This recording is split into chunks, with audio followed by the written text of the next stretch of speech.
నమస్తే welcome to frankly with Telakapalli. సమకాలీన రాజకీయ అంశాలు, లేటెస్ట్ పొలిటికల్ అప్డేట్స్ అందించడానికి మనతో పాటుగా సీనియర్ సంపాదకులు తెలకపల్లి రవి గారు సిద్ధంగా ఉన్నారు. రవి గారు నమస్తే సార్. నమస్తే వర్మ. సార్, పెద్దిరెడ్డి గారికి ఉచ్చు బిగుస్తుంది. భూ కబ్జాలో ఆయన ఇరుక్కున్నారు.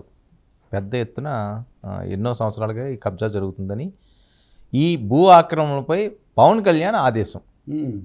ప్రభుత్వం సీరియస్, సీఎం కూడా ఈ రిపోర్ట్ చేరిందని. ఇంకా మరి సీఎం గారికి పెద్దిరెడ్డి గారికి ఉన్న అనుభవం సంబంధం ఈ రోజు కాదు కాబట్టి 75 ఎకరాల అటవీ భూములను కబ్జా చేశారని వస్తున్న వార్తలు. 75 ఎకరాలు కబ్జాని. ఇది కాకుండా తంబాళ్ళపల్లి అక్కడంతా 100 ఎకరాలు కబ్జా చేశారు, బినామీ పేర్లతో తీసుకున్నారని ఓ పత్రికలో వరుస కథనాలు వచ్చాయి. సో మా కథనాలకు చాలా స్పందన వచ్చింది అని వాళ్ళు చెప్తున్నారు. ముఖ్యమంత్రికి కూడా ఈ నివేదిక చేరింది అని. ఇది ఒక సెక్షన్. మీరు చెప్పింది రెండో సెక్షన్. అటవీ భూములు కాబట్టి పవన్ కళ్యాణ్ ఆ చీఫ్ కన్జర్వేటివ్ ఆఫీసర్ ఎవరో ఆయన ఆదేశించారు దీని మీద దర్యాప్తు చేసి నాకు వెంటనే చెప్పాలని. మీరు గమనిస్తే గతంలో సరస్వతి పవర్ సమస్య వచ్చినప్పుడు జగన్కి సంబంధించిన భూములు, అలాగే కొన్ని ఇతర చోట్ల కూడా ఈ భూముల కోణము, అది అందులో అటవీ భూములు అనేది ఇక్కడ కూడా మాట్లాడుకోవచ్చు. కడప జిల్లాలో కూడా పవన్ కళ్యాణ్ అదొక డైరెక్షన్ ఆయన అది తీసుకుంటున్నారు. ఉచ్చు అంటే వర్మ చాలా ఆశ్చర్యం కలిగేది ఏంటంటే ఈ ప్రభుత్వం అధికారంలోకి వచ్చిన తర్వాత మొట్టమొదటి ఉచ్చు విసిరింది పెద్దిరెడ్డి రామచంద్రారెడ్డికి. అంటే అగ్ని ప్రమాదం జరిగింది మదనపల్లిలో కదా. ఆ అగ్ని ప్రమాదంలో చాలా విలువైన డాక్యుమెంట్లు ఇవన్నీ కూడా దగ్ధం చేశారు. దీని వెనక చాలా అని చెప్పి ఇప్పటికి 6 నెలలు అయింది. డీజీపీ వెళ్ళారు స్వయంగా. నేను చూస్తున్నంతలో అంత తొందరగా వెళ్ళటం అది అంటే ఇంత జరిగినా కానీ ఎందుకు ఏమీ బయట పెట్టట్లేదు? ఇది కీలకమైన ప్రశ్న. ఇప్పుడు కూడా బహుశా అవేం బయటికి రావట్లేదనే పవన్ కళ్యాణ్ తను మళ్ళీ దర్యాప్తుకు ఆదేశిస్తున్నారేమో అని ఒక సందేహం కలుగుతుంది. వ్యవసాయ కార్మిక సంఘాలు ఇవన్నీ కూడా దీని మీద ఆందోళన చేసాయి, బయట పెట్టాలని అడిగాయి. మరి ఇంతవరకు ప్రభుత్వం తరఫున అధికారికంగా ఈ పత్రికల్లో కథనాలు లీకులు కాకుండా వాళ్ళు అధికారికంగా వాళ్ళ దగ్గర ఉన్న సమాచారం ఏంటి, ఏ దిశలో ప్రొసీడ్ అవుతున్నారు చెప్తే అది చాలా ఉపయోగంగా ఉంటుంది. ఎవరు భూమిని ఆక్రమించినా భూ కబ్జాలు ఇవన్నీ కూడా చాలా తప్పు, అందులో సందేహం ఏం లేదు. పెద్దిరెడ్డి అయితే ఆయన అక్కడ చాలా కీలక పాత్ర వహిస్తూ ఉన్నారు. చాలా చాలా పెద్ద, మామూలుగా అందరూ అనుకునేదానికంటే కూడా ఆయన చాలా సంపన్నుడైన వ్యాపారవేత్త కూడా. జగన్ ప్రభుత్వంలో నిజంగా చక్రం తిప్పి అధికారం బాగా చెలాయించిన వాళ్ళలో పెద్దిరెడ్డి కీలకమైన వ్యక్తి. అంతేకాకుండా ఆయన జగన్ కన్నా ముందు నుంచి చంద్రబాబుకు వ్యతిరేకి, చంద్రబాబు ప్రత్యర్థి. జగన్ 2012లో వచ్చాడు. బహుశా వీళ్ళిద్దరికీ ఇంకా జగన్ పుట్టక ముందు నుంచి రైవలరీ ఉండొచ్చు. స్టూడెంట్ డేస్ నుంచి కూడా కొనసాగుతున్నటువంటి పాత మిత్రులు, అంటే జగన్ పుట్టక ముందో లేదా కనీసం జగన్ చిన్నపిల్లడుగా ఉన్నప్పటి నుంచి కూడా. అందుకని చంద్రబాబు నాయుడిని అక్కడ అంగళ్ళ దగ్గర చేయటము, రాళ్ళు విసరటం ఇట్లాంటి ఘటనలాంటి వెనుక పెద్దిరెడ్డి హస్తం ఉందనేది ఒక తీవ్రమైనటువంటి సందేహము. ఇప్పుడు అలాంటి కేసులు కూడా పెడుతున్నారు. కాబట్టి ఇది మల్టీ డైమెన్షనల్ వార్. అంటే ఫ్యామిలీస్ వారు, పర్సనల్ వారు, ఫైనాన్షియల్ వారు, ల్యాండ్ వారు, పొలిటికల్ వారు, ఇన్ని గొడవలు ఉన్నాయి. ఇంకోటి ఏమో జగన్ను బలహీనపరచడం అంటే కూడా పెద్దిరెడ్డి సపోర్ట్ లేకుండా చేయడం ఒకటి ముఖ్యమైన పాత్ర వస్తుంది. చెవిరెడ్డి మీద ఏదో వేరే కేసు ఏదో పెట్టారు, అది నడుస్తూ ఉంది. రోజా, ఈ 3-4 ఉన్నారు కదా, మళ్ళీ రోజాకు పెద్దిరెడ్డికి కూడా పడదు. మళ్ళీ అదొక అంశం. కాబట్టి ఇప్పుడు ముఖ్యమంత్రికి చేరిన నివేదిక చేరింది అని నేను ఇందాక చెప్పిన వాళ్ళే రాస్తున్నారు.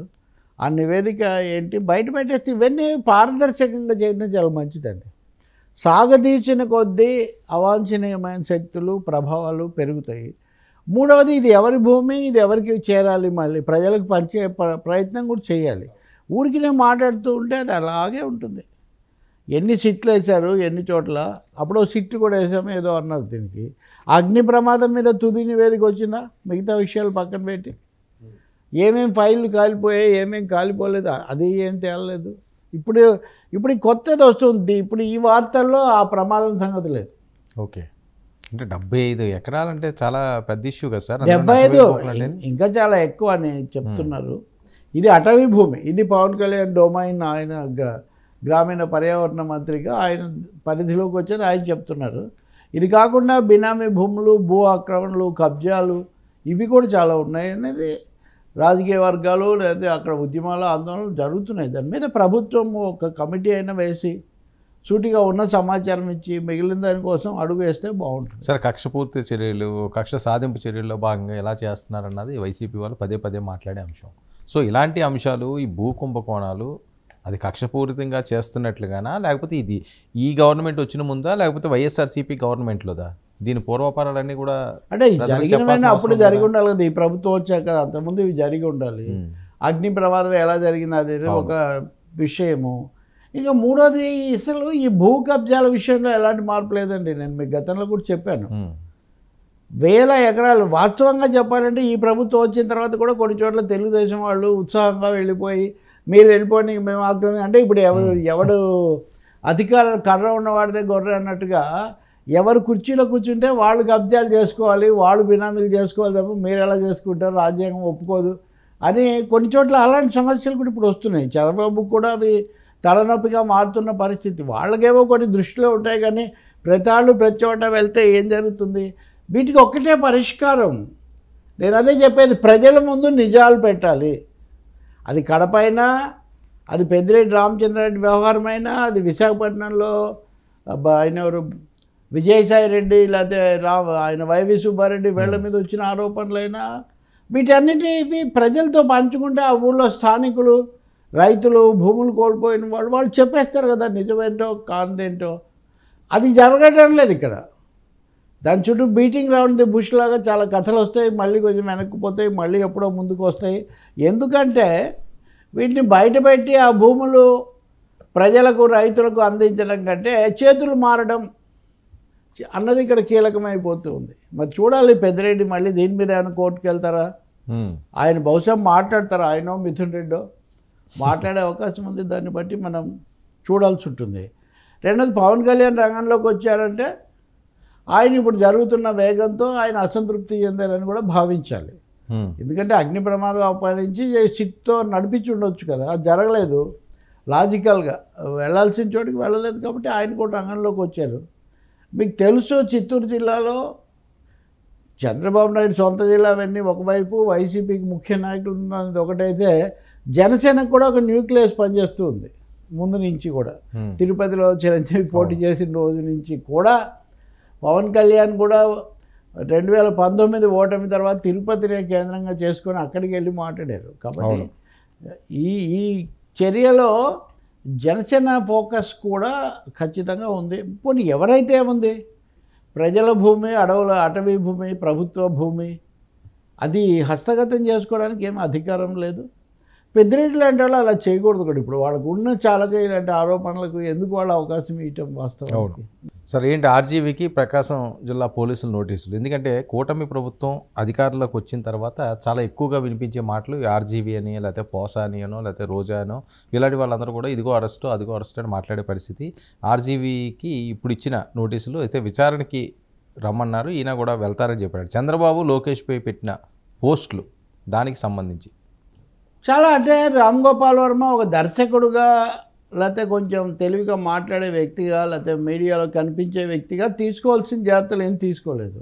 ఏ వైసీపీ కార్యకర్తలు లేకపోతే ఇంకొకరు అలాంటి వాళ్ళు, లేకపోతే బద్ధశత్రువులు, లేకపోతే మామూలుగా ఏదో స్పాన్సర్డ్ వీళ్ళు చేసినట్టుగా ఆయన ఎందుకు చేశారో తెలీదు. ఇంకా ఆయన ఎప్పుడైతే మీకు వ్యూహం లాంటి సినిమా తీశారో పూర్తిగా ఒకవైపు ప్రొజెక్ట్ చేస్తూ, ఖచ్చితంగా ఆయన ఒక దీనికి వెళ్ళిపోయారు. ఆ సమయంలోనే ఆయన ఒక డెన్నులో బొమ్మలు చాలా చేశారు. నిజానికి కరోనా కాలంలో కూడా ఆయన అసభ్యమైన, అశ్లీలమైన సినిమాలు, అంటే మీకెందుకు, నా ప్రజలు ఒప్పుకోవచ్చు, నాకు ఇన్ని వ్యూస్ వచ్చాయని చెప్తే మనమేం చేయలేం. ఎందుకంటే కోర్టులు కానీ, పెద్దలు కానీ, సమాజం కానీ, నాయకులు కానీ కొన్ని మంచిది కాదని చెప్తుంటారు. అలాంటివి కొన్ని ఆయన చేశారు. కాళ్ళు నాకాడు ఒకటి కాదు కదా, ఇవన్నీ చాలా ఏమంటే తెలివైన వాడు కాబట్టి జనం కొంచెం చూసి చూడనట్టుగా వదిలేయటం తప్ప. కానీ గత కొంతకాలంగా ఆయన తనను చూసి తనే ఏడ్చుకునే పరిస్థితిలో పడిపోయాడు. ఇంకా అంతే కదా. నేను మొన్న కూడా చెప్పా, వాట్ ఏ ఫాల్ ఆర్జీవీ అన్నట్టుగా ఆయనే ఇక్కడ ఇప్పుడు మద్దిపాటి స్టేషన్లో ఈ కేసు విషయానికి వచ్చేసరికి ఏం పెట్టారు ఏంటి అన్నది, ఆయన కోర్టుకు వెళ్ళారు, మధ్యలో కొంత ఉపశమనం వచ్చింది, కానీ తగ్గారని చెప్పాలి మనం. ఎందుకంటే ఆయన ఏమీ కాదు, కోర్టులను ఎదుర్కొన్నారు, లేకపోతే ఆయన డెన్ దగ్గర లేకపోతే ఆయన ఇంటి దగ్గర పోలీసులు వెళ్తే ఆయన ఉన్నారా లేదా, అసలు నన్ను ఎవరు వచ్చారు, నాకు నోటీస్ ఇవ్వలేదు, చాలా విధాలుగా కౌంటర్ చేయడానికి ప్రయత్నించారు. నేను అనుకుంటాను ఆర్జీవీ కౌంటర్ ఆపరేషన్స్ అన్నీ ఏమీ ఫలించలేదు. కోర్టు కనీసం ఆయన రక్షణ ఇచ్చిందే కానీ శాశ్వతంగా మిమ్మల్ని కాపాడుతూ ఉంటానని చెప్పడానికి కోర్టు నిరాకరించింది. సో ఇలాంటి సమయంలో ఆయన అనివార్యంగా ఇప్పుడు హాజరవుతాను అని చెప్తున్నాడు. అయితే హాజరవుతాను కానీ నన్ను ఆన్లైన్లో తీసుకోమని ఇదివరకు షరతు పెట్టాడు. అంతకుముందేమో అసలు నాకేం నోటీసే రాలేదు అన్నారు దశల వారీగా. ఆ తర్వాత వస్తాను కానీ ఆన్లైన్లో తీసుకోమన్నారు. భయం లేదనుకుంటూనే ప్రొటెక్షన్ కోసం కోర్టుకు వెళ్ళారు. ఒకటి కాదు, ఆయన చాలా విన్యాసాలు చేశారు. కానీ ఏదో ఒకటి చెప్పాలి కదా, అవన్నీ బహిరంగంగా మాట్లాడి మీరు రాజకీయాల్లోకి ఎందుకు తలదూర్చారు? మళ్ళీ ఇప్పుడు ఏమన్నారు, అప్పుడు నేను ఇంకా రాజకీయాలు మాట్లాడను అన్నారు. ఇప్పుడు మాట్లాడుతున్నారు. మళ్ళీ ఈ సమయంలో కూడా ఆయన ప్రత్యక్షంగానో పరోక్షంగానో చాలా మాట్లాడితే నాకేం అభ్యంతరం లేదు. అవి వివాదాస్పదంగా వికృతంగా ఉండకూడదు అనేది ఒకటి. రెండవది నేను తనకు తనే మాట్లాడినని చెప్పి మళ్ళీ దాని వైపే వెళ్ళటం.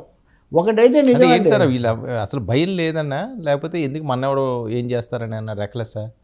అంటే వాళ్ళు ఎంచుకున్న జీవన శైలి దాని ద్వారానే వాళ్ళు ఉండగలుగుతారు. ఇప్పుడు కొంతమంది అంటారు, వాస్తవంగా చెప్పాలంటే సినిమాల కంటే రాజకీయాలు చూడటం ఎక్కువగా జరుగుతుంటుందండి, రాజకీయాలే చాలా తమాషగా ఉన్నాయి సినిమాల్లో కంటే. కాబట్టి ఈ మీడియా అనండి, సోషల్ మీడియాలో ఇలాంటి వాళ్ళు, సినిమాల వాళ్ళకి సంబంధించిన కొంతమంది అంటే నేపథ్యం ఉన్నవాళ్ళు ఉదయాన్నే ఒకడు మాట్లాడుతున్నాడండి, డైరెక్టరు చెత్త మాట్లాడుతున్నాడు. ఆ గీతాకృష్ణ అంట, నాకు పేర్లు కూడా నేను ఎప్పుడు చెప్పను. మొన్న ఏబీవీ మాట్లాడిన దాని మీద నేను ఆ క్యాస్టిజం అది దాని మీద నేను చెప్పాను. ఇతనేంటి మళ్ళీ ఆ కుల వాళ్ళందరూ అంతే అది ఇదని మళ్ళీ ఈయన చెప్తున్నాడు. అసలు ఏది పడితే అది మాట్లాడడం, దాంతో కొన్ని వేలో లేదా వ్యూసో ఏవో వస్తాయి. చలామణి కావడానికి రాజకీయాలు మాట్లాడటము, కులాల గురించి మాట్లాడడం చాలా ఆకర్షణీయమైన దీనిలాగా ఉంది. కొంతమంది షార్ట్ కట్, చీప్ కట్, ఇంకా చెప్పాలంటే political short cut, political cheap కట్కు కలెక్షన్స్కి కూడా ఇది బెటర్గా ఉంటుంది. ఇప్పుడు ఇది ఇక్కడ ఆగదు కదా. ఇప్పుడు వ్యూహం సినిమా ప్రసారానికి సంబంధించి ఆ డిజిటల్ కార్పొరేషన్తో చేసుకున్న ఒప్పందము, దానికోసం ఏదో 2-3 ఈయన లేకపోతే ఈయన తరఫున మేనేజరా, ఈ మేనేజర్ల వ్యవహారాలు అందరికీ తెలుసు. శ్రీదేవి, అమితాబ్ బచ్చన్ కూడా వాళ్ళ జీతం చాలా తక్కువగా ఉంటుంది. వర్మ అనే ఆయన వాళ్ళని ఎంప్లాయ్ చేసుకున్నట్టు, వర్మ దగ్గర వీళ్ళు ఉన్నట్టు ఏదో ఉంటుంది. కానీ ఇదేదో కన్సల్ట్ ఈ పద్ధతిలో.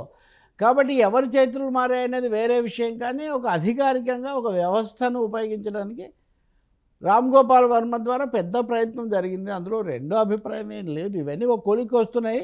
కాకపోతే ఇప్పుడు మటుకు ఈ అసభ్య పోస్టులు, అవాస్తవ పోస్టులు అనే దాని మీద దృష్టిలో పెట్టుకున్నారు. పోలీసులు అవి చూపించి అడుగుతారు, ఇవి మీరే పెట్టారా లేదా. ఈ పద్ధతిలో అడిగినప్పుడు లేదనో, నాది హ్యాక్ అయిందనో, లేదా ఫేక్ అనో ఇట్లాంటివి చెప్పొచ్చు. లేదంటే నేను పెట్టాను, అందులో తప్పేముందని కూడా వాదించవచ్చు. ఏం చేస్తారో మనం చూడాలి. ఇప్పుడు హాజరవుతాను అంటున్నారు కాబట్టి నేరుగా హాజరవుతారా, మళ్ళీ ఆన్లైన్లో విచారించండి అని కోర్టుకు వెళ్ళింది కూడా అందుకోసమే. ఇవన్నీ ఉన్నాయి. బట్ నేను మొన్నే చెప్పా కదా, ఒక విధమైన ఆ రాహుకాలం, నాకేం వాటి మీద నమ్మకం లేదు కానీ నేను మాట వరుసకు రాహుకాలం అన్నాను. కానీ కొంచెం వర్మ జోష్ దూకుడు తగ్గిందనే స్పష్టంగా అర్థమవుతుంది. ఈ ఎంతో కాలం దీన్ని ఇలా ఎదుర్కోగలిగిన స్థితి కూడా ఉండదు. అంటే నడుస్తున్నంతకాలం ఒక విధంగా ఉంటుంది, అది బెడిచి కొట్టినప్పుడు ఇంకో విధంగా ఉంటుంది. కానీ ఇంతవరకు ఒక దర్శకుడు లేదా కళారంగానికి సంబంధించిన వాళ్ళు ఎప్పుడో మోహన్ బాబు లాంటి వాళ్ళ మీద రావటం తప్ప, ఈ స్థాయిలో రాజకీయ సినిమా విషయాలు కలిపి వివాదాలు రావటం వర్మ విషయంలోనే జరిగింది. ఆర్జీవీ ఎందుకు అలా అయ్యారో మరి మొన్న ఆయన పశ్చాత్తాపడ్డారు కాబట్టి ఏమైనా పరివర్తన ఏమైనా వస్తుందేమో చూడాలి. మధ్యపాడులో ఏమైనా పరివర్తన వస్తుందా, వీ హ్యావ్ టు సీ. విమర్శ చేయమన్నాడు సార్, ఎవరినైనా విమర్శ చేయమని నాకేం అభ్యంతరం లేదు. అలాగే నేను ఈ పార్టీ, నేను వైసీపీని బలపరుస్తాను, నాకు జగన్ హీరో, నాకు చంద్రబాబు హీరో, అసలు పవన్ నా ఆరాధ్య దైవం అని ఎవరైనా అనొచ్చు. అలా అన్నందుకు ఇంకొకరు తిట్టడానికి అవకాశం లేదు. అన్నది రైటా తప్ప ఫేక్గా పెట్టకూడదు. ఇప్పుడు ప్రకాష్ రాజ్ ఉన్నాడు, ప్రకాష్ రాజ్ కూడా ఇలాంటి ఒక వ్యక్తి కదా. ఇప్పుడు కుంభమేళా జరిగితే అక్కడ మహాకుంభమేళా, ఈరోజు దురదృష్టకరంగా అక్కడ 15 మంది చనిపోయినట్టు, ఇంకా ఎంతోమంది గాయపడినట్టు వార్తలు. ఈ తొక్కిసలాట్లు కనీసం ఇవి మేనేజ్ చేయట్లేదు. వీటిని ఎందుకు భక్తి, ఆధ్యాత్మికత, మతము, హిందుత్వ చెప్పేవాళ్ళు ఎందుకు పూర్తి జాగ్రత్తలు తీసుకోరు? నా దగ్గర అయితే ఒక జాబితా ఉంది, వందల మంది చనిపోయిన ఘటనలు. ఈ రోజు 10 కోట్లు వస్తారటండి. 10 కోట్లు 15 కోట్లు అవి చెప్తున్నారు, నిజమే. మరి అటువంటిప్పుడు మీరు తగిన జాగ్రత్త తీసుకోవాలి కదా. ఇంతమంది వస్తారు అంతమంది వస్తారని మీరు చెప్తున్నప్పుడు మీరు దానికి సంబంధించిన రూట్ అంత అధ్వానంగా ఉన్నామా మనం? విశ్వగురు ఈ స్థాయిలో మనం చెప్పుకునే వాళ్ళం, దానికి సంబంధించిన జాగ్రత్తలు ఎందుకు తీసుకోం మనం? నాకేమి చాలా బాధాకరం. ఉదాహరణకు చూడండి, 2013 కుంభమేళాలో 42 మంది చనిపోయారండి. ఉత్తరప్రదేశ్ హత్రాస్లో బోలే బాబా దాంట్లో గత సంవత్సరం 121 మంది అండి. 2008 చాముండేశ్వరి దేవాలయంలో తొక్కిస్లాట్లో 224 మంది అండి. 420 మంది గాయపడ్డారండి. చెప్పాలంటే నేను మన తిరుపతి నేను చెప్పట్లేదు, తాజా మనకు మొన్న ఈ మధ్య జరిగిన విషాదం. వీటిలో జాగ్రత్తలు తీసుకోవట్లేదు. అదే ఒక అంశం అనుకోండి. ప్రకాష్ రాజ్ కుంభమేళలో స్నానం చేసి నమస్కారం పెట్టాడని ఒక విడుదల చేశారు. నిజంగా ప్రకాష్ రాజ్ భక్తుడు అక్కడికి వెళ్ళి నమస్కారం పెడితే దాంట్లో ఏం తప్పు లేదు, దాన్ని ఏం చేయాల్సిన అవసరం లేదు. ఎవరి విశ్వాసాలు వాళ్ళవి, కోట్ల మంది పోతున్నారు కదా. కానీ ఆయన పోలేదు. అంటే భక్తుల మతం పేరు చెప్పేవాళ్ళు ఎవరిని గంగానదిని కూడా గంగామాతను కూడా వాళ్ళు అవమానిస్తున్నట్టు కదా. చెయ్యని ప్రకాష్ రాజ్ అక్కడ చేస్తున్నట్టుగా ఒక ఫేక్ వీడియో పెట్టి దాంట్లో ఆయన మొక్కుతున్నట్టుగా పెట్టి ఇలా చేయడం, ప్రకాష్ రాజ్ చేయడం తప్పు కాదా అని కామెంటు. నిజంగా ఒక ప్రకాష్ రాజు విమర్శించి ఆయన వచ్చి అక్కడ స్నానం చేస్తే వీళ్ళు గర్వంగా కదా చెప్పుకోవాలి. ఎప్పుడు ప్రకాష్ రాజ్ సిగ్గు లేదా మీకు ఇలాంటి అబద్ధం వీడియోలు పెట్టడానికి అని ఆయన చెప్తున్నాడు. అంటే మనం ఇదంతా సోషల్ మీడియా ఇష్యూ కాబట్టి నేను చెప్తున్నా, ఎక్కడెక్కడికో తమకు నచ్చని మనుషులను అభాసు పాలు చేయడానికి, అసహ్యం పాలు చేయడానికి ఏది పడితే అసహ్యకరమైన పనులను చేస్తున్నారు. దానికి మూల్యం చెల్లించాల్సిందే. ఆర్జీవీ ఏం చేస్తారు అన్నది కోర్టులు నిర్ణయిస్తాయి తప్ప. బట్ ఆయన అయితే దానికి జవాబు చెప్పక తప్పని పరిస్థితి మాత్రం వస్తుంది. ఆర్జీవీ పరిస్థితి అనేక మంది కనువిప్పు కలగాలని కూడా నేను అనుకుంటాను. అది జీనియస్ అనేది సరిగ్గా ఉండాలి, కానీ అది కొంచెం డైవర్టెడ్ ఆర్ ఇంకో విధమైన జీనియస్ అయితే మారిపోతుంది పరిస్థితి. సార్ ఏంటి చంద్రబాబుపై ఫైబర్ నెట్ పేరుతో తప్పుడు కేసులు పెట్టారు. జీవీ రెడ్డి గారు మాట్లాడినవి. ఫిర్యాదులో చంద్రబాబు పేరు లేదు. పోలీసులు ఛార్జ్ షీట్ను కోర్టు రిజెక్ట్ చేసింది. ఫిర్యాదు ఒకటి చేస్తే ఎఫ్ఐఆర్లో మరొకరి పేరు ఉంది. వ్యూహం సినిమాకు ఫైబర్ నెట్ నుంచి ఆర్జీవీకి 1.15 కోట్లు లబ్ధి పొందారు. గత ప్రభుత్వంలో మేము కక్షపూరితంగా కేసులు పెట్టలేదు, స్పందించకపోతే చట్టపరంగా చర్యలు. ఏంటి ఫైబర్ నెట్ అనే అంశం అన్నది చంద్రబాబు నాయుడు గారు చాలా పెద్ద ఎత్తున అప్పట్లో ప్రచారం జరిగిన అంశం. అసలు ఆయన మీద కేసే పెట్టలేదని చెప్పే పరిస్థితి. చంద్రబాబు పేరు ఫైబర్ నెట్ తరఫున పెట్టలేదు.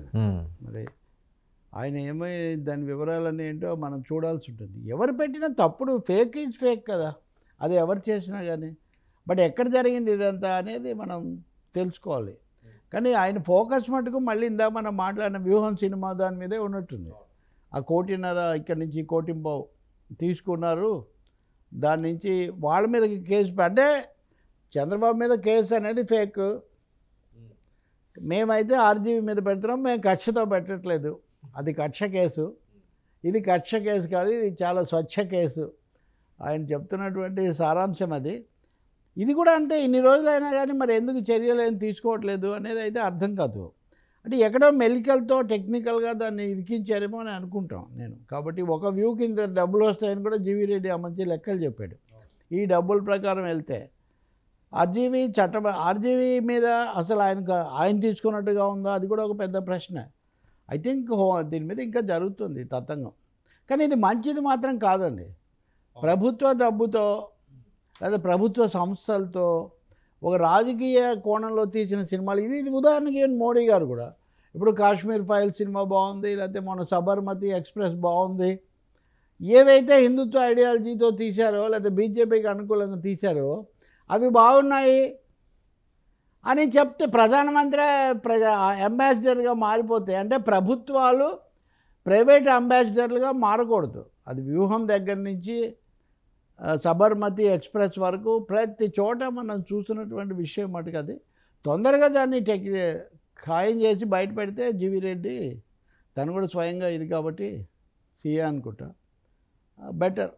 ఇంకా దాని మీద రెండో అభిప్రాయం ఏం లేదు. సరే, ఏంటి ఆంధ్రప్రదేశ్లో గత ప్రభుత్వంలో ఎలా చేశారు, లేకపోతే ఈ ప్రభుత్వం ఇదే పంచాయతీయా? మీరు చాలా ముఖ్యమైన ప్రశ్న వేశారు. ఇప్పుడు గత ప్రభుత్వం చేసిన తప్పులు ఉంటే ఆ తప్పుల మీద చర్య తీసుకోవచ్చు, అది ఒక కార్యక్రమం. ముందు మనం చేయాల్సినవి చేసుకుంటూ వాళ్ళ మీద చర్యలు చూడాలి. అసలు అదే ప్రధానమైన కార్యక్రమం అయినట్టుగా ఇప్పుడు 6 నెలలు గడిచిపోయాయి. ఇప్పటికైనా దీన్ని చూడాల్సిన అవసరం ఉంది. గతంలో వాళ్ళు కూడా మీరు చేయలేదా, మేము చేయలేదా అంటే రెండేమైంది, ఇద్దరు ఒకటే అయిపోయి చివరకు ఇద్దరి మధ్య మూడో అడిగి నష్టం అన్నట్టుగా తయారవుతుంది. ఇక్కడ ప్రజలకు తిరుక్షౌరం అవుతున్నది, కక్షలతోనే సరిపోతూ ఉంది. ఇప్పుడు ఏమంట, మనమేదో విమర్శించే లోపలే పోయినసారి అని వాళ్ళు తీసుకొస్తారు. అంతకుముందు మీరు అన్నారని ఇదంతా ఒకరి మీద ఒకరు బురద చల్లడానికి సరిపోతుంది, కానీ సమయం అంతా ప్రజల సమస్యల పరిష్కారానికి సమయం ఉండట్లేదు అసలు. ఇది చాలా ఘోరం. ఇన్ని రోజులు ఇదే విధంగా ఉండకూడదు. చర్యలు తీసుకొని పెద్దిరెడ్డి భూముల మీద చేస్తామంటారు, చెయ్యండి. కాకినాడలో బియ్యం చెయ్యండి, ఎవరు కాదంటారు. కానీ అది ఒక డిపార్ట్మెంటల్ యాక్టివిటీ జరగాల్సిందే. కానీ ప్రభుత్వ నాయకులు, మీడియా వాళ్ళు, సోషల్ మీడియా వాళ్ళు కట్టకట్టుకొని ఇంకోటి ఒకవైపే చూడాలి. మళ్ళీ ఇప్పుడు చంద్రబాబు గారు పథకాల అమలు కష్టం కొంచెం అంటే ఆయన మాటలు కొంచెం సందేహం కలిగిస్తున్నాయి, లేదా ఆయన కొంచెం చేతులు ఎత్తేసారని మీరు అనకూడదు. మీరు అంటే వెంటనే మళ్ళీ ఇంకో మీ మీద ఒక ఇది పడిపోతుంది. నిన్న ఎలాంటి మాటలు ఎక్కడో చూస్తున్నాను నేను, అలా రాసినందుకు ఉరి తీయాలంట. అదేవారు మహానుభావులు, నేను చెప్పుకోవట్లేదు, హెడ్డింగ్ పెట్టి మరి ఉరి తీయాలి. తప్పు ఎవరిని తీసింది ఉరి ఒకటి, అసలు ఉరి శిక్ష రద్దు చేయాలని దేశంలో అంతా ఉంది. కోర్టులు ఎవరికైనా శిక్షలు వేస్తే వేస్తాయి, కానీ ఉరి తీయాలి, అది రోతపత్రిక, ఇది ఇది రోతపత్రిక అని ఒకరినొకరు అసలు మీడియాకు గౌరవం లేకుండా చేసుకుంటున్నారు. అది కరెక్ట్ సార్. పెట్టుకున్నా గౌరవం లేకుండా పోయింది. ఒకప్పుడు మీడియాలో ఏదైనా వచ్చిందంటే దానికి ఒకటి ఉండేది. ఇప్పుడు మనం చర్చిస్తాం కదా, అదే ఉంది కదా గుమ్మనూరు అవును మాజీ మంత్రి అంటే అంత తేలిగ్గా ఇప్పుడు ఆ మాజీ మంత్రి ఆ గుమ్మనూరు జయరాము మీడియా వాళ్ళని పిలిచి మాట్లాడుతూ మాకు వ్యతిరేకంగా వార్తలు రాశారంటే మిమ్మల్ని రైలు పట్టాల మీద పడుకోబెడతాము అని అంటున్నాడంటే ఎంత బరి తెగింపండి, ఎంత దుస్సాహసం అండి మీడియా పట్ల. కనీసమైనటువంటిది నేనేదో మీడియా గొప్పది, మీడియా తప్పులు చేయదని చెప్పట్లా. మీడియా అన్న తర్వాత అదే స్వేచ్ఛ. తప్పు ఉంటే మీరు కోర్టులో ఎదుర్కోండి, రాజకీయంగా ఎదుర్కోండి, ఓట్లతో ఎదుర్కోండి, లేకపోతే నిరసన తెలపండి, ఖండన ఇవ్వండి. కానీ రైలు పట్టాల మీద పడుకోబెట్టడం ఏంటంటే, మరి ఇదే గుమ్మనూరు జయరాం గారు మంత్రిగా ఉండగా జగన్ హయాంలో కూడా ఏదో కార్లు వాటికి సంబంధించి ముడుపులు తీసుకున్నారని ఫోటోలన్నీ సోషల్ మీడియాలో వస్తే నేను అది కాదు ఇది అని ఆయన ఏదో వివరణ ఇచ్చి బయటపడ్డారు. అప్పుడు వీళ్ళు అప్పుడు నేను విమర్శ చేశాను ఆయన అప్పుడు ఆ ప్రభుత్వంలో ఉన్నప్పుడు కూడా. తర్వాత ఆయన డ్రాప్ అయినట్టున్నారు, ఆయన ఈ పార్టీలో చేరారు. ఇప్పుడు ఇందులోకి వచ్చి తన తమ్ముడి మీద రాయకూడదంట, పైగా తన గురించి కూడా కాదు, అది కూడా భూముల కబ్జానే. ఆశ్చర్యకరమైన విషయం అంటే ఆ ఊళ్ళో అతను భూములు తీసుకున్నాడని మీడియాలో కథనాలు వచ్చాయట. ఇట్లాంటివి రాస్తే ఏమంటున్నాడు, నేను ఉన్నప్పుడే మీరు అడిగేదేదో అడగండి, నేను వెళ్ళిపోయిన తర్వాత మీరు కథనాలు రాస్తే కుదరదు, నేను రైలు పట్టాల మీద పడుకోబెడతాను రాస్తున్నారు కదా, నిజంగానే పడుకోబెడతాను అంటే ఎంత టేకన్ ఫర్ గ్రాంటెడ్గా, ఎంత దురహంకారంగా మాట్లాడుతున్నారంటే. అంతకుముందు ఆరోపణలు, ఇప్పుడు ఆరోపణలు అంటే మీరేమి అన్నిటికీ అతీతులా.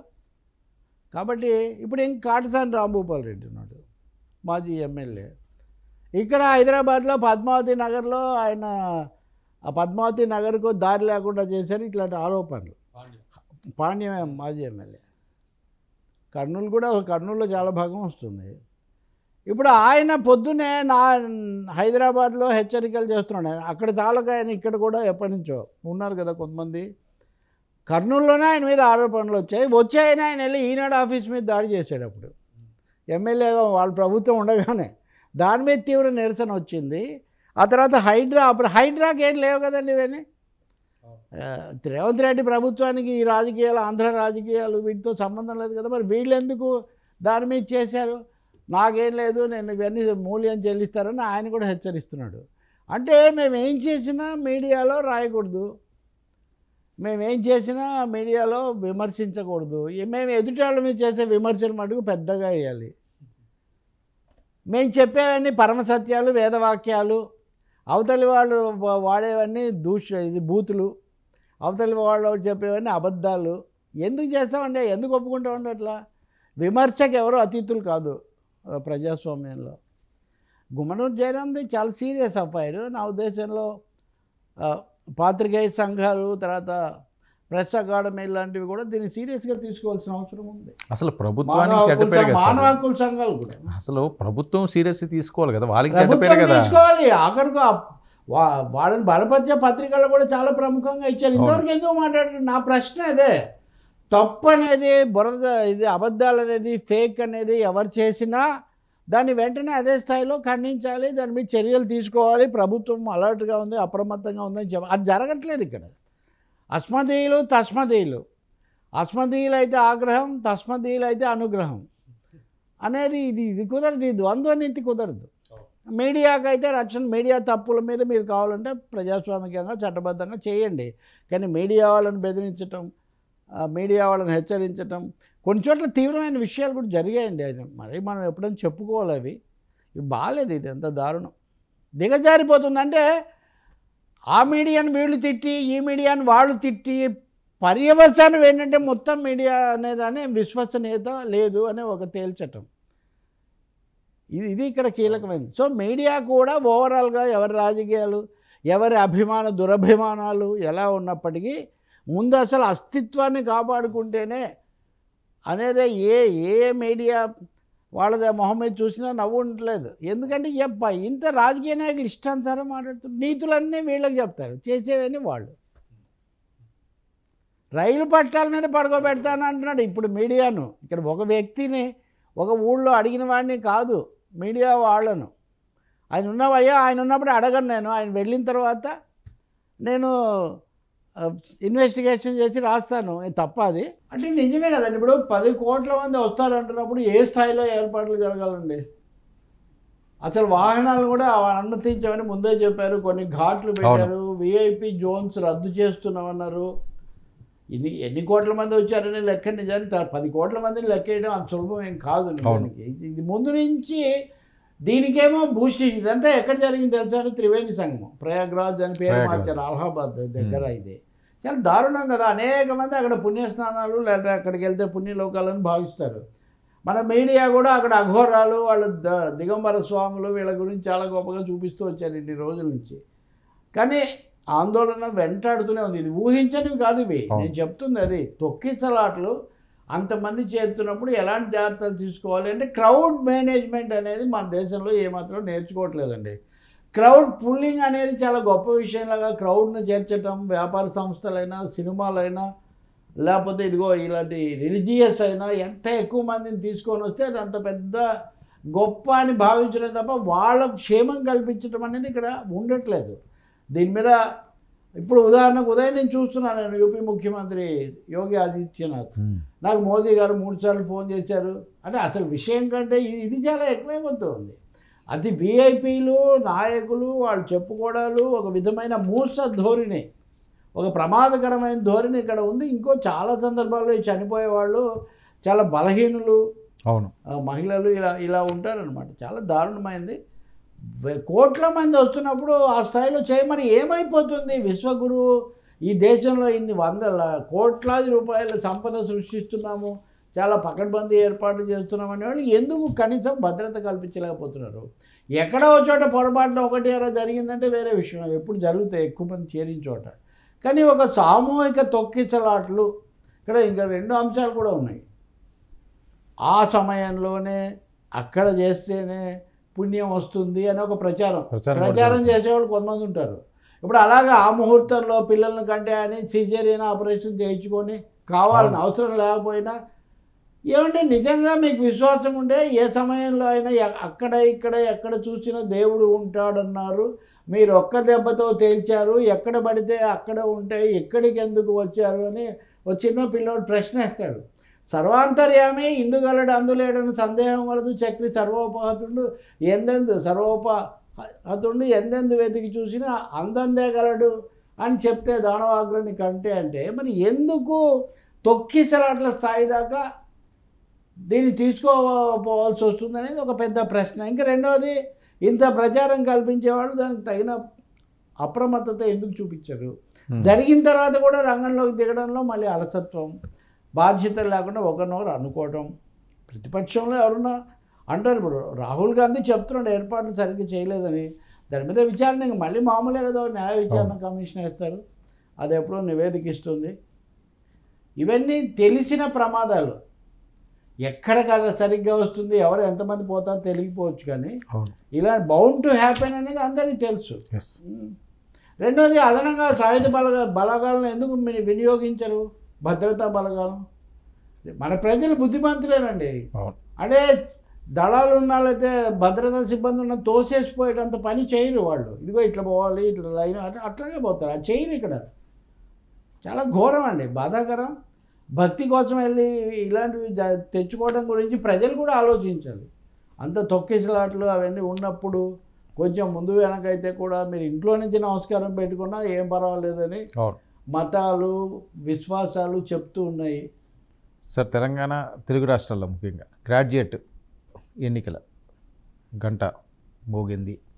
సో ఏమైనా ఇంపార్టెంట్గా తీసుకునే అవకాశం ఉంటాయా ప్రభుత్వాలు కానీ ప్రతిపక్షాలు కానీ? తప్పకుండా తీసుకోవాలండి. ఒక చిన్న సైజు బుద్ధిజీవి గ్రాడ్యుయేట్ ఎన్నికలు, ఉపాధ్యాయులు, పట్టభద్రులు, ఉపాధ్యాయులు అంటే కొంచెం బుద్ధిజీవులు, ఉద్యోగ వర్గాలు, ఉన్నత వీళ్ళ యొక్క మనోభావాలను ప్రతిబింబిస్తాయి. ఎలా ఆలోచిస్తున్నారు, ప్రభుత్వాల పట్ల వాళ్ళ స్పందన ఎలా ఉందన్నది. ఇక్కడ ఒక 6 నెలలు ముందు వెనక రెండు కొత్తగా, ఇది ఏడాది ప్రభుత్వం, అదేమో 7 నెలల ప్రభుత్వం, అంతే కదా. అవును, రేవంత్ రెడ్డిది, చంద్రబాబు నాయుడుది.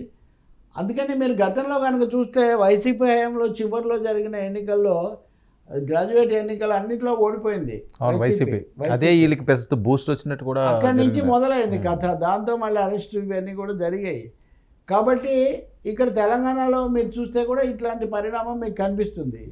బీఆర్ఎస్ అనేది ఎమ్మెల్సీ ఎన్నికలు గెలవడానికి చివరి రోజుల్లో చాలా సమస్యాత్మకంగా కష్టపడిన పరిస్థితి ఉంది. కాబట్టి ఇప్పుడు ఏం జరుగుతుంది, వాళ్ళు ఏ మేరకు ఉపయోగించుకుంటారు అనేది ఒకటి. అయితే నేను చెప్పేది ఇవి రాజకీయ కోణమే కాకుండా ఏపీకి తెలంగాణకు సంబంధించి కూడా, ఉదాహరణకు నాగేశ్వరు, చుక్కారామయ్య, ఇప్పుడు నర్సిరెడ్డి, వీళ్ళంతా ఉపాధ్యాయుల నుంచి. అటు చూస్తే మనకు లక్ష్మణరావు, ఎంవిఎస్ శర్మ, బాలసుబ్రహ్మణ్యం అయితే 4-5 సార్లు ఎన్నికయ్యారు. డాక్టర్ గే ఆనంద్, వీళ్ళందరూ ఇప్పుడు మొన్న తెలుగుదేశం అధికారంలోకి వచ్చాక కూడా గోదావరి జిల్లాలో ఉప ఎన్నిక, సాబ్జీ మృతి వల్ల జరిగిన ఉప ఎన్నికల్లో గోపి అని యూటీఎఫ్ అభ్యర్థి మళ్ళీ ఎన్నికయ్యాయి ఇక్కడ. అంటే ఉమ్మడి అన్ని సంఘాల అభ్యర్థిగా అనుకోండి. అంటే వీళ్ళు తెలుగుదేశం వచ్చాక కూడా పవన్ కళ్యాణ్ ఫోకస్ పెడుతున్న గోదావరి జిల్లాలో వామపక్ష భావాలు కలిగిన ఉపాధ్యాయ సంఘాల అభ్యర్థి ఎన్నికయ్యాడు ఈ 6 నెలల్లో కూడా. కాబట్టి కీలకమైనది. వీళ్ళు నిలబెట్టుకోగలుగుతారా లేదా, ఈ పంపకాల్లో ఎవరికి అవి పోతాయి, ఆ పోటీ ఎలా ఉంటుంది. వైసీపీ ఏమో దాదాపు పాల్గొనబోవడం లేదు ఎమ్మెల్సీ ఎన్నికల్లోని వాళ్ళు ప్రకటన చేశారు. ఇంకా పాల్గొనకపోతే ఇంకేముంటుంది సార్? ఇంకా అదే అప్పుడు కూడా అంతకుముందు మేము పాల్గొనలేదు, మొదటిసారి పాల్గొన్నాం, అందుకే ఓడిపోయామని ఏదో సమర్థించుకున్నారు. మరి పాల్గొనకపోతే కనీసం ప్రభుత్వ అంటే పాలకపక్షాన్ని ఓడించడానికి వాళ్ళు పనిచేస్తారా? అంతే కదా. పాల్గొనకపోతే మరి ఎవరికొరికి ఓట్లు వృధా చేయకూడదు కదా, వాళ్ళ అభిమానులు, వాళ్ళకి సంబంధించిన వాళ్ళు. సో ఇంకా మూడోది, ఇప్పుడు నిన్న చంద్రబాబు నాయుడు ఆర్థిక పరిస్థితి, సూపర్ 6 మీరు చేసిన ప్రకటన కానీ, లేకపోతే ఉపాధ్యాయులు, ఉద్యోగులకు సంబంధించిన అనేక అంశాలు అపరిష్కృతంగా ఉన్నాయి. మేజర్గా ఏమీ ఇప్పటివరకు బ్రేక్ త్రూ రాలేదు ఈ విషయాలు. అవును, వీటి మీద వాళ్ళ స్పందన ఎలా ఉందన్నది కూడా తెలుస్తుంది. మీకు తెలంగాణకు వచ్చేసరికేమో ఈ హైడ్రాలు, పట్టణాలు, ఈ 2 పార్టీల మధ్య సాగుతున్న వివాదాలు, వరుస కేసులు, ఐఏఎస్లు వీళ్ళలో అసంతృప్తి ఉందనే కథనాలు, వీటన్నిటి మీద బుద్ధిజీవుల స్పందన ఎలా ఉంటుందనేది ఒకటి. ఇంకా అతి ముఖ్యమైనది వర్మ, విద్యారంగంలో చాలా తీవ్రమైన ఆందోళనకరమైన ప్రయోగాలు జరుగుతున్నాయి. పిల్లలు చేరడం కూడా తగ్గుతున్నది. తాజాగా 2024 కేంద్ర ప్రభుత్వ విద్యా నివేదిక చూస్తే చేరేటటువంటి పిల్లల సంఖ్య దాదాపు 1/2 కోటి తగ్గింది. పెరక్కపోగా తగ్గింది. ఎందుకంటే చాలా చోట్ల ప్రభుత్వ స్కూళ్ళు మూసేస్తున్నారు, విలీనం చేసేస్తున్నారు. ప్రైవేట్ పాఠశాలలకు వెళ్ళినా మేము మీకు ఫీజులు ఇస్తాము, సబ్సిడీలు ఇస్తామని చెప్పి ప్రభుత్వ స్కూళ్ళలోనేమో ఫీజులు పెంచుతున్నారు. ఇలా అనేక కారణాల వల్ల. సో ఈ విద్యారంగంలో జగన్ చేసిన అతి తీవ్రమైన ప్రయోగాల్లో ఎక్కువ మంది గుర్తించనిది ఇంగ్లీష్ మీడియం తెలుగు మీడియం ఒకటే నడిచింది, కానీ ఇంగ్లీష్ మీడియం చంద్రబాబు ఉన్నప్పుడు కూడా ఉంది. అసలు వద్దు అనడం, తెలుగే వద్దు మీడియమే వద్దు అనడం జగన్ చేసిన ఇది ఎన్సీఆర్టీ సిలబస్ అని. అంటే రాష్ట్ర ప్రభుత్వ విద్యారంగము నియామకాలు పాఠశాలలను 6గా విభజించడము, ఆ జీవో నెంబర్ 117 ఏదో ఉంది. ఇలా విద్యారంగం అతలాకుతలమైంది. సో దీని మీద ఎలాంటి స్పందన వస్తుంది, ఓటింగ్లో వాళ్ళు ఎలా రిఫ్లెక్ట్ చేస్తారన్నది మనం చూడాలి. దాంతో రాజకీయం కూడా ఇప్పుడు మీరు చూస్తే జగన్ నాడు నేడు గొప్ప పథకం అన్నాడు.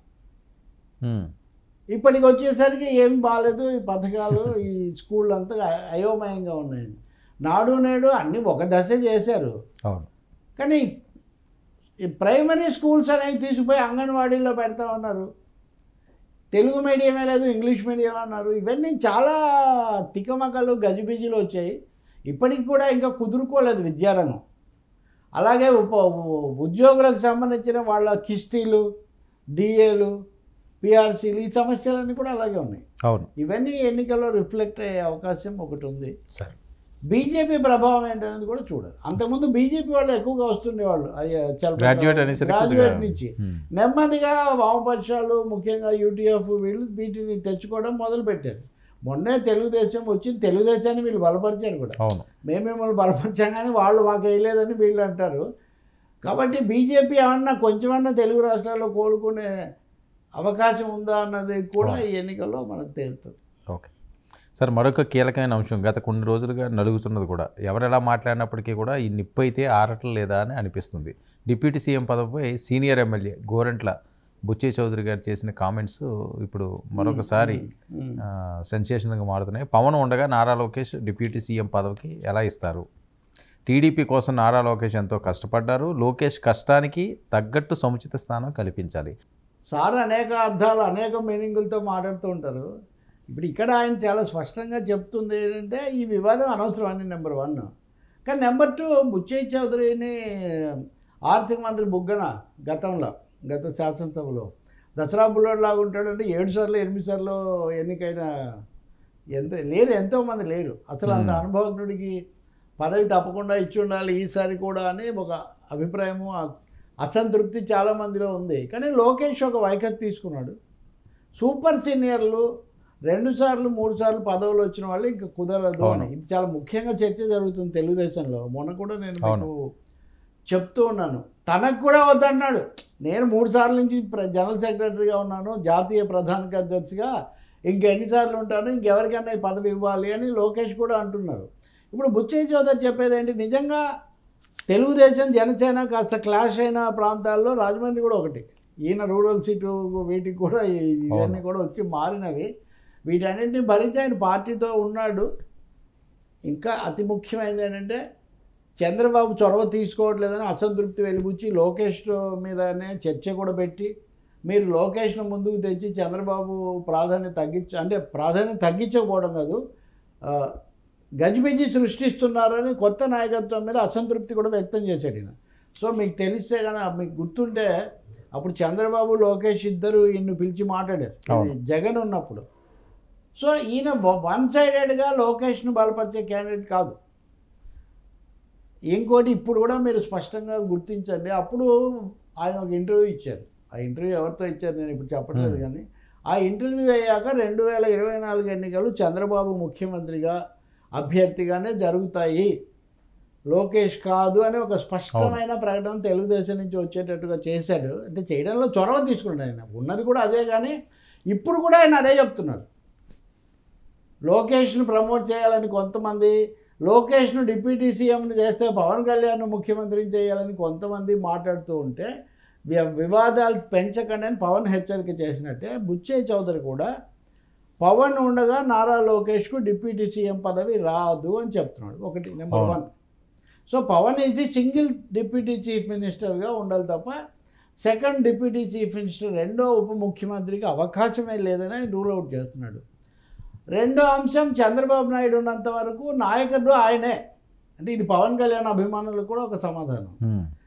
లేకపోతే ఇంకెవరు అదే ఆయన చెప్పండి, ఈయన మళ్ళీ చెప్తున్నాడు. కానీ మూడో దాంట్లో మీనింగ్ ఏంటి, లోకేష్ కష్టపడ్డాడు కాబట్టి సముచిత స్థానం కల్పించాలి. అంటే ఇప్పుడున్న సముచితంగా లేదా అని బుచ్చే చౌదరి గారు భావిస్తున్నారు అనుభవంతో. అంటే సముచిత స్థానం లేదు లోకేష్కు. చంద్రబాబుకు ఉంది, పవన్ కళ్యాణ్కు ఉంది, లోకేష్కు సముచిత స్థానం లేదు. లోకేష్కు సముచిత స్థానం అనడం వల్ల ఆయన ఉద్దేశం బహుశా తెలుగుదేశం వర్కింగ్ ప్రెసిడెంట్ని చేయాలని. ఇంకోటి ఆయన కూడా 3 సార్లు ఆ పదవిలో ఉన్నాను, కొత్త పదవి బెటర్ అంటున్నాడు కదా. ఆయన కూడా చంద్రబాబు ఏది ఇస్తే అది తీసుకుంటా ఉన్నారు మళ్ళీ. కాబట్టి నేను అనుకోవటం లోకేష్కి ఒక ప్రమోషన్ రావడానికి జరుగుతుందని మనం నిన్న కూడా చెప్పాం కదా. సో బుచ్చే చౌదరి మాటలు పూర్తిగా ఆ లైన్లో ఉన్నాయి. ఇది వర్కింగ్ ప్రెసిడెంట్ లాంటిది అయితే కావచ్చు, లేదా ఇంకేదన్నా పార్టీ పరమైనది కూడా కావచ్చు. లోకేష్ చేస్తున్న హెచ్చరిక కూడా 3 సార్లు పదవులు నిర్వహించిన వాళ్ళు ఇంకా మీరు తప్పుకోండి, ఎప్పుడు మీరే ఉంటే ఎట్లా అని కూడా ఆయన పరోక్షంగానో ప్రత్యక్షంగానో చెప్తున్నారు. సో బుచ్చే చౌదరి కామెంట్స్లో చాలా అర్థం ఉంది. దీని మీద బహుశా మనకు మళ్ళీ స్పందనలు మొదలవచ్చు. ఇవన్నీ కూడా ఫర్ లోకేష్ను ప్రమోట్ చేయాలి, ఇప్పుడున్న దానికంటే పెద్ద స్థానం కల్పించాలి. ఆ పెద్ద స్థానం ఏమిటి? చంద్రబాబు ముఖ్యమంత్రిగా ఉన్నప్పటికీ కూడా లోకేష్ ఇదిగా ఉండాలన్నది ముఖ్యమైనది. మీరు ఈరోజు అడ్వర్టైజ్మెంట్ చూస్తారు, బాలకృష్ణకు పద్మభూషణ్ వచ్చినందుకు ఒక అడ్వర్టైజ్మెంట్ ఇచ్చారు మొదటి పేజీలో అన్ని తెలుగు పత్రికల్లో. నారా నందమూరి కుటుంబాలు కలిసి అని. ఇలాంటి ఏదో అడ్వర్టైజ్మెంట్ యాక్చువల్ ఇలాంటిగా ఈ 2 కుటుంబాలు కలిసి రేర్ అది, అసలు చాలా రేర్ ఆఫ్ ది రేరెస్ట్ అంటారు చూడండి. అసలు ఎప్పుడు లేదేమో, ఎప్పుడు లేదు. ఇది ఎందుకు ఇది వచ్చింది అనేది ఒకటి చూస్తే కనుక ఇందులో ఎవరెవరు బొమ్మలు ఉన్నాయి, ఎవరెవరు లేవు అని మీరు కూడా గమనించవచ్చు. ఒకటేమో వాళ్ళ సోదరుల వరకు పరిమితం చేశారు. బాలకృష్ణ వాళ్ళలో మటుకు మనవాళ్ళ వరకు, అల్లుళ్ళు మనవాళ్ళు అంతవరకు వేశారు.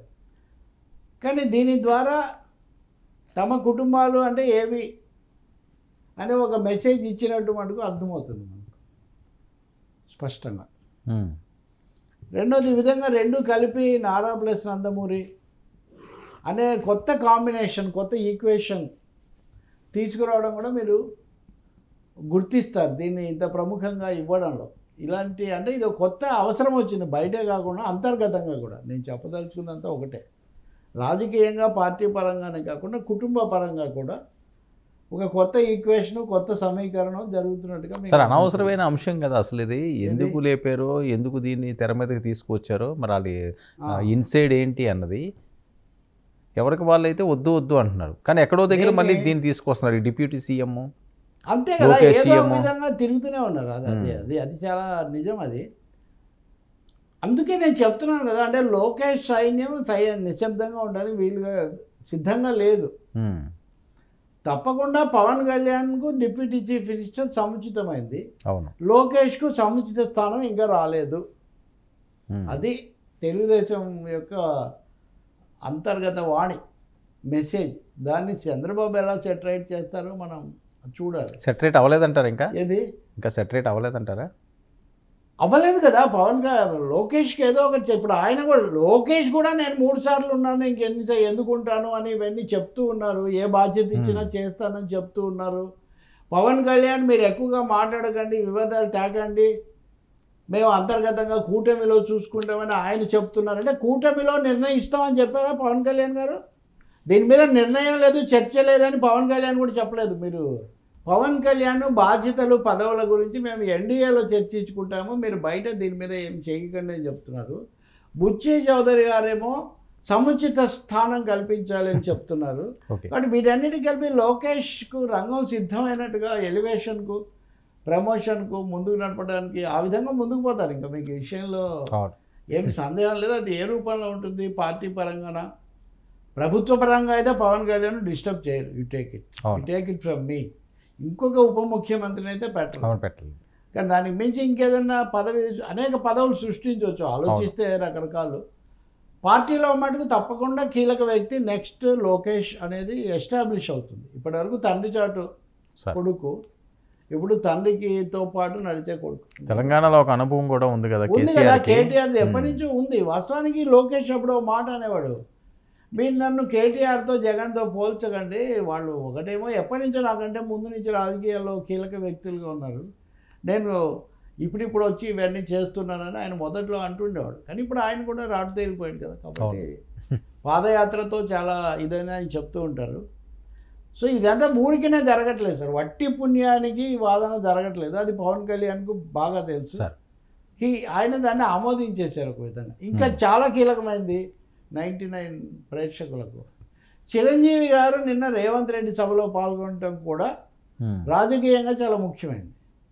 ఎందుకంటే బీజేపీ వాళ్ళు ఆయన రాష్ట్రపతిని చేస్తారు, లేదా బీజేపీ వాళ్ళు కేంద్ర మంత్రిగా తీసుకుంటారు, ఈ రకరకాల ఊహాగానాలు ఇవన్నీ కూడా నడిచాయి కదా. అది ప్రైవేట్ ఫంక్షనే అనుకోండి, ఆయన ఎవరు ఆయన చేసింది రామ్దేవ్ అని పెట్టారు సరే. కానీ కాంగ్రెస్ ప్రభుత్వం, అందులో రేవంత్ రెడ్డి ఇలాంటి హైపర్ యాక్టివ్ చీఫ్ మినిస్టర్ ఉన్న చోట చిరంజీవి ఆ సభలో పాల్గొంటే, పైగా ఆయన కాంగ్రెస్ నేపథ్యం కూడా ఉంది, ఆ సభలో పాల్గొంటే రాజకీయంగా వచ్చే సంకేతాలు ఏంటంటే చిరంజీవికి తెలియవని కాదు. ఆయన వెరీ పాజిటివ్గా మాట్లాడారు రేవంత్ రెడ్డి గురించి. అవును, పనిలో పనిగా నా ఆదాయం కూడా అంతగా లేదు అనే సరదాగా జోక్ అది, అంటే నా ఆదాయం కూడా లేదు, మొక్కలు కొనడానికి కోట్లు అవుతున్నాయని కూడా ఆయన ఒక జోక్ వేశారు జోవియల్గా. బట్ పాయింట్ ఈజ్ దట్ నేనేదో బీజేపీ అనుకుంటున్నారేమో, కాంగ్రెస్ ప్రభుత్వానికి కూడా నేనేం వ్యతిరేకం కాదు, రేవంత్తో కూడా నాకు మంచి సంబంధం స్నేహం ఉన్నాయి అనేది ఆయన నిన్న ఎస్టాబ్లిష్ చేశారు. దీంట్లో ఒక అదృశ్యమైన రాజకీయ సంకేతం ఆయన ఇస్తున్నారు, నేను బీజేపీ శిబిరంలోకి అయితే పోవడం లేదు అని. అనుకూలంగా ఉండొచ్చు, సాఫ్ట్గా ఉండొచ్చు, అలాగే పండగ రోజు వెళ్ళి షేక్ హ్యాండ్లు ఇవ్వచ్చు, అంతవరకే. మిగిలిన తమ్ముడు చూసుకుంటాడు sir. Okay, thank you so much Rao గారు. ఇది ఈనాటి frankly with Telakapalli. Stay tuned to 99 news.